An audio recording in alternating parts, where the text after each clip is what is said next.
Welcome to another episode of Better Business, Better Life. I'm your host, Debra Chantry-Taylor. I'm passionate about helping entrepreneurs and their leadership teams get what they want out of business and life. On the show, I invite successful business owners and expert speakers to share their successes. They are open and honest about the highs and lows of business and also life as a business owner. We want to share those learnings with you to inspire you, but also to help you avoid some of the common mistakes. My hope is that you take something from each of these short episodes that you can put into action to help you get what you want, not only out of your business, but also your life.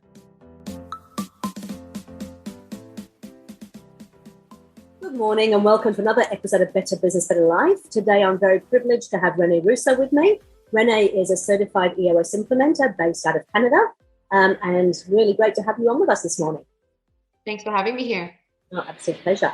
Hey, Renee, I'd love to get a little bit of a sense of who you are and what you've sort of become on your journey throughout life and business. So would you mind sharing with us your story so far and perhaps a professional and personal best like we like to do in the EOS? Absolutely. Well, I grew up in Melbourne, Australia, in a very humble, hardworking, middle-class family. My parents had a couple of jobs, providing opportunities for my brother and I. And so early on, I learned the importance of hard work and discipline. I happened to be good at numbers at school, and the teachers said, you should become an accountant. And because my parents had not finished high school, I really didn't understand what a lot of professions were. And so followed that path and found myself at KPMG, where I began my professional journey. And as I bounced around the firm and worked in and out of businesses, I realized that I loved the inner workings of the business and the people more than I liked the general ledger. So I pursued the path of people and became an HR professional, recruiter, as well as advisor. And in that, started to learn the real power of the human potential in businesses. Around that time, I also married a visionary entrepreneur. He was Canadian born and raised. And so I took a leap of faith and came out to Canada to begin my life with him. And what I realized was that in entrepreneurship, there was very little game plan, and there was not really a known science around how to run a great company. And so I watched my husband put more and more time and energy into the business and get over time less and less back. And something didn't add up. So in a call to universe, my brother gave me a copy of Traction, which gave me tools and disciplines and everything I needed to help stabilize the business, scale it, 30% growth year on year, multiple locations, and actually have a life outside of it. And in that, I realized that if we could do it, anybody could do it. And I discovered that you could become a professional in helping people to transform their business and get everything they want from it. So that's what I do now. Perfect. Okay. And so typical visionary, your husband, would you say? Definitely. Yeah. And so with that, personally coming into my path as an integrator, implementer, I started to understand the integrator seat. So personally coming into understanding my role in my marriage and in my family and how I could capitalize on a lot of my natural abilities to be, a great mother to my family was very enlightening for me and a real highlight in my path. I didn't see myself necessarily as a parent or having children. And then when I came into that opportunity to have 3 beautiful children, I came to understand my role as the glue in my family, the one who makes sure that we're acting in the greater good. So that was a real highlight for me, becoming a parent and coming into myself on a personal level. And in and around that time, I also started to unlock some superpowers professionally. And so re-entering the workforce after many years home with my children would have to be my professional highlight. So motherhood and then coming out of that into the professional world was my professional highlight for sure. So I'm very, very lucky to have had opportunities to experience both. And now juggling the two of them proves to be challenging and continues to be a little bit of a challenge, but rewarding nonetheless. So now with my role as an EOS implementer, I can be the mom I want to be and the professional as well. Cool. Hey, tell me a little bit more about your superpowers. My high level of empathy and compassion and the ability to see the human in others with forgiveness and kindness. Parenting taught me that. My yoga practice taught me that this was really, I lead from the heart. And I found that it never really fails me. So leading with my heart, seeing the human in others has allowed me to, continue to thrive personally and professionally. And how did you come to uncover that? Because, often people struggle with, they do what they do because they were either told to or they've fallen into it and never really moved on. Obviously, you love what you do. That's very obvious. How did you kind of uncover those superpowers and discover the true Renee? Yeah, well, in this work, I mean, as an EOS implementer, I had the pleasure of teaching, coaching, and facilitating. And I've learned that I have the ability to, manage a room with good facilitation, just like I would manage my household. The coaching piece, there's the consistent messaging, helping people see their blind spots, and that just natural, empathetic, maternal side of me allows me to then, take what I observe to, warmly communicating that to people and helping them grow and thrive. And then the teaching part, I feel what I love about the teaching elements of being an EOS implementer is that I learn too. And so I'm simultaneously the student and the teacher in the room, and I love that. So yeah, I've been able to really celebrate things that I naturally gravitate to in my profession. It's amazing. Cool. I'm just interested. So does your husband still have his own business? Is that still? He does, yeah. Photocopier and IT business. Fantastic. And so when you implemented EOS, people often think that, they go into business because they're really passionate about what they do. They want to grow it, usually to get more freedom, more money, more time. And often, like you said, it gets busier and busier and they have less and less freedom, less and less time, and often less money as well. So what were the key challenges that you managed to uncover going through the EOS process, and how did you overcome them? Oh, so much in there. So yeah, my husband founded the business and had great dreams and ambitions, but was not able to communicate that to other people and help align them around that. And so what he didn't realize was that so long as the vision was in his head, it was never going to become a reality. And so in this work, I realized that was a challenge. And then this beautiful opportunity with the EOS framework to get very clear on the vision and share it with everybody. So that was really great. And needed, very much needed. And the thing about small business, when you found it, you get very stuck in the day-to-day and you lose perspective on it. And he was so in the weeds of the business and entrenched in every aspect of it.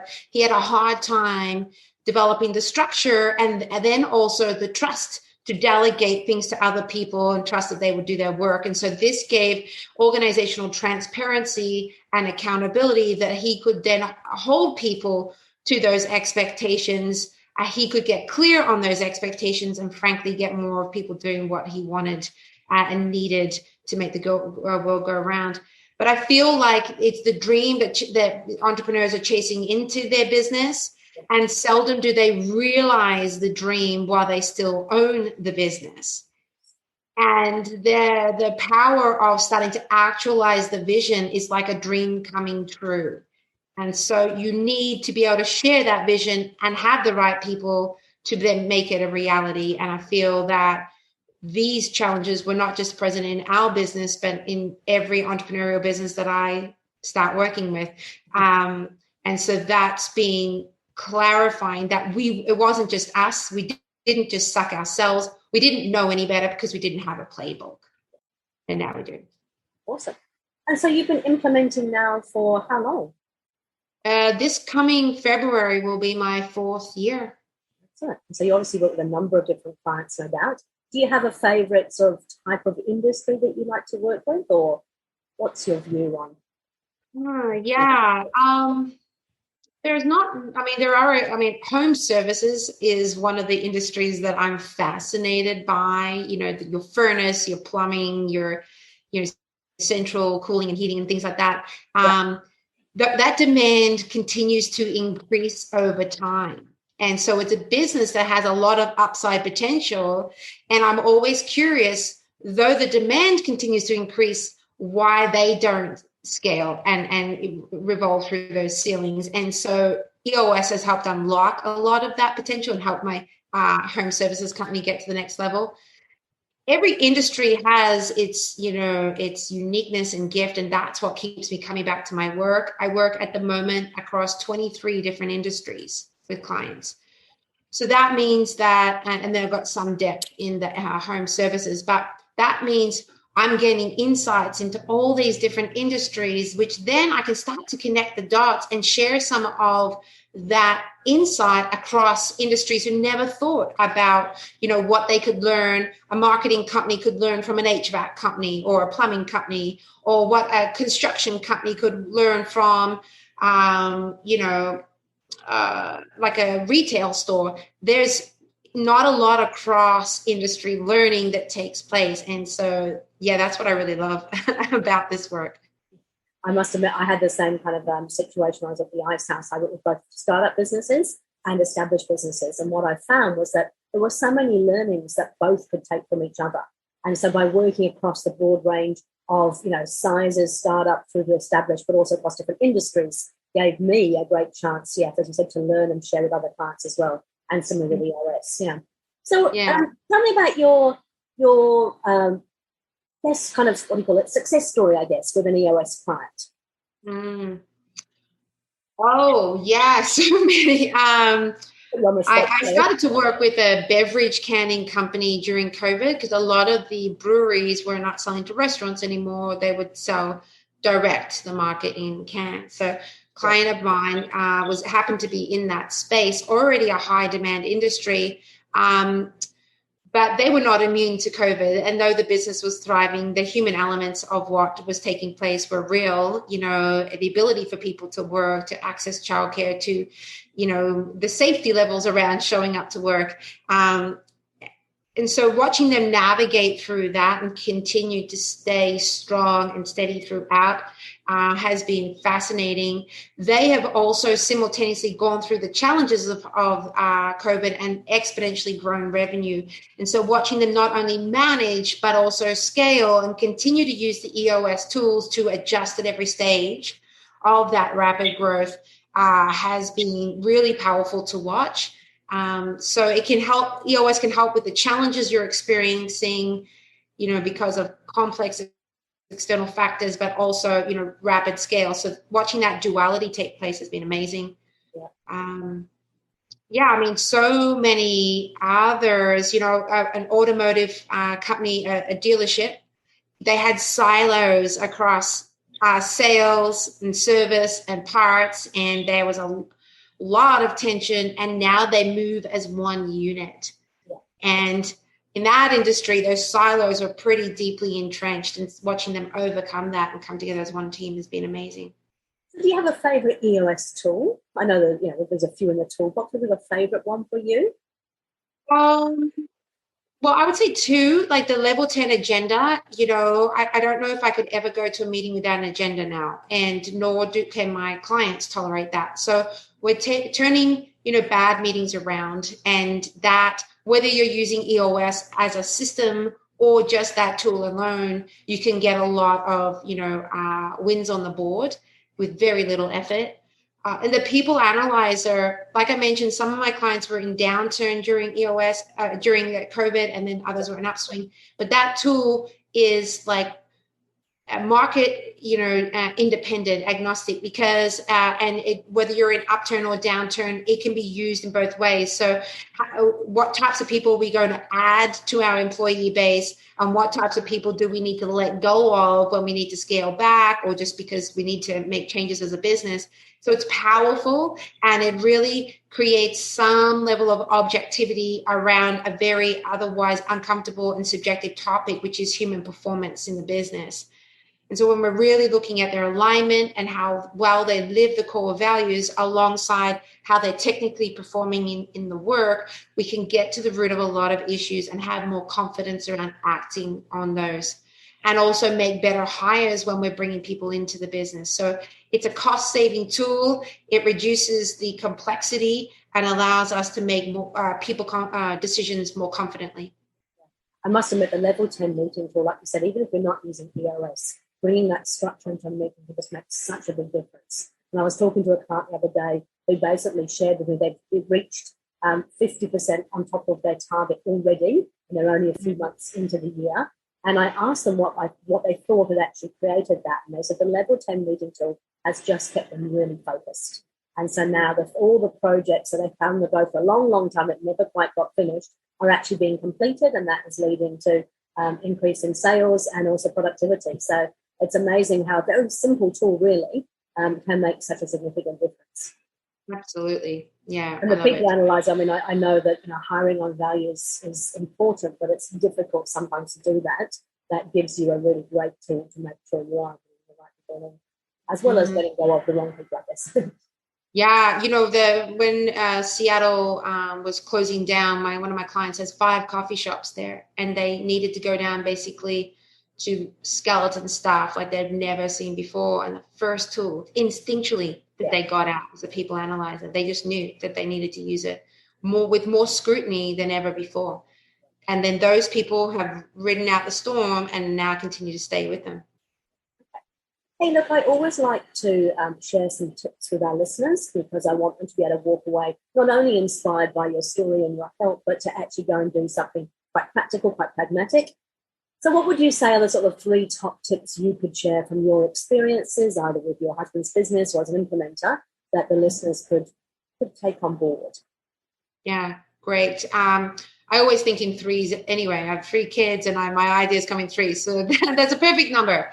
I think the first tip is the power of focus, just getting very clear where you want to go, getting really clear on that, being able to see it and name it, like being able to write out what your life looks like 3 years from now, or what the year looks like at the end of this year, is really powerful, because when you can then start to manifest the actions around executing on that. So focus is important to be able to see where you want to go, but also be very specific around what you're going to do, what you're best at. And so for me professionally, I've been able to identify what I'm good at and what I'm not, and put that to work every day. And in businesses, when you can get focused around what you're best at, and can be best in the world at, you can create really powerful focus. You put all your energy into that, and you have more power.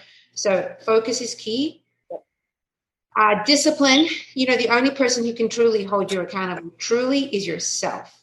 And so making commitments around discipline, just like we do, with fitness and health, it's the same in your profession, in your business. So first of all, instilling good discipline in the way you as an individual show up, and having integrity around holding good discipline and being your best self.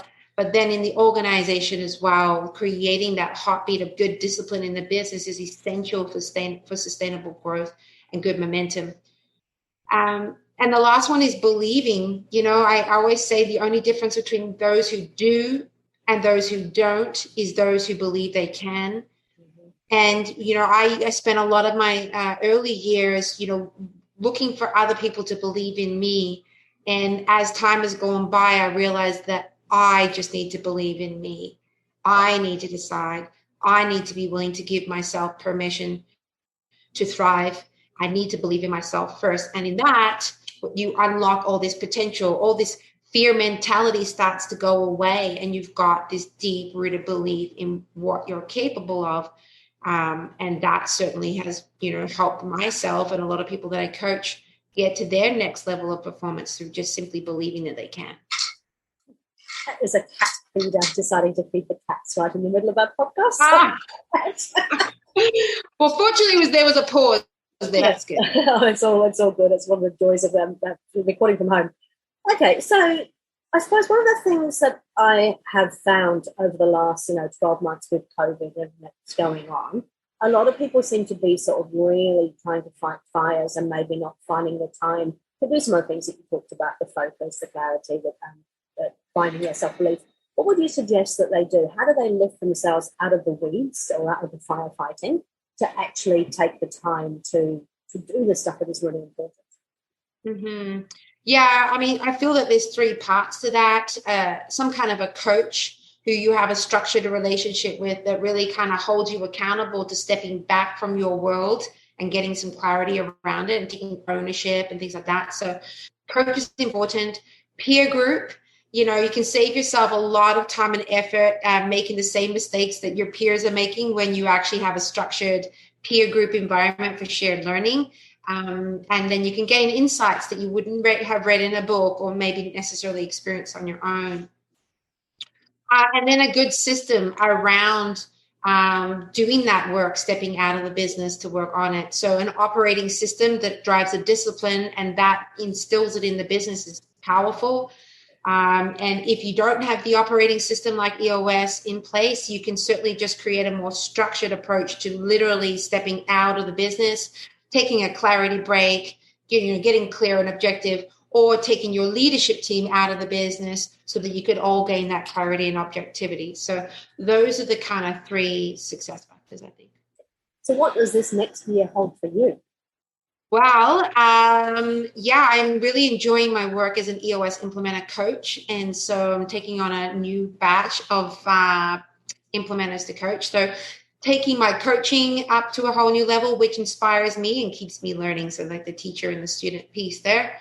My practice is strong. There's a little bit of a movement of the tide in with EOS clients every 2 years. And so some of my relationships with the existing clients are starting to come to an end, and I'm taking on some new opportunities. So it keeps me fresh and excited about the future as I start to then, proudly, graduate some clients as well. So a bit of change. About EOS is that, our whole purpose is not to be there forever. It's to help them get to a point where they can graduate and they can do it by themselves. And that must be a great feeling once you get to that stage with them. Yeah, and more structured free days, planning to take more blocks of time, having the right team in place around me allows me then to step back from my business and have a vacation. So some more structured vacations and a bit more travel. It's been a while. It's been a while, hasn't it? So that's great. Hey, look, so if anybody wants to get in contact with you, I guess around either using you as an EOS implementer or even talking about your coaching, how would they get hold of you, Renee? Well, there's a few means to do that. You could email me directly, and details could be provided after today. You can follow me on my website, which is riseupbc.com. And my social profiles are Renee Russo EOS. So social media, I'm very active and have quite a range of amazing conversations every week in that space. So that's a really quick and easy way to reach out. But then lastly, the EOS Worldwide Directory is a really great place, eosworldwide.com. You can find not just me, but the rest of my implementer community, including Debra, on there. And so a really powerful way to, reach out to us as a community. Hey, look, I really appreciate you taking the time. I'm not quite sure. What time is it over there at the moment? It's 3:30 in the afternoon, the day before you. So yours on Monday. Okay, well, you have a fantastic rest of your Monday. I really appreciate you taking the time to speak to us. And I'll look forward to catching up with you again soon. Awesome. Thank you so much. Thanks again for joining us on Better Business, Better Life with me, your host, Debra Chantry-Taylor. If you enjoyed what you heard, then please subscribe to this podcast and let us help you to get what you want out of business and life. Each week we release a new short episode which will give a success story and 3 takeouts to put into action immediately. These will help you take your business from good to great. The podcast is also supported by free resources, templates and useful tools, which you can find at debrachantrytaylor.com. I am a trained entrepreneurial leadership and business coach, a professional EOS implementer, and an established business owner myself. I work with established businesses to help them get what they want. Feel free to contact me if you'd like to have a chat about how I might be able to help you, or if you'd like to join me as a guest on this podcast. Thanks again to NZ Audio Editors for producing this podcast. See you on the next episode.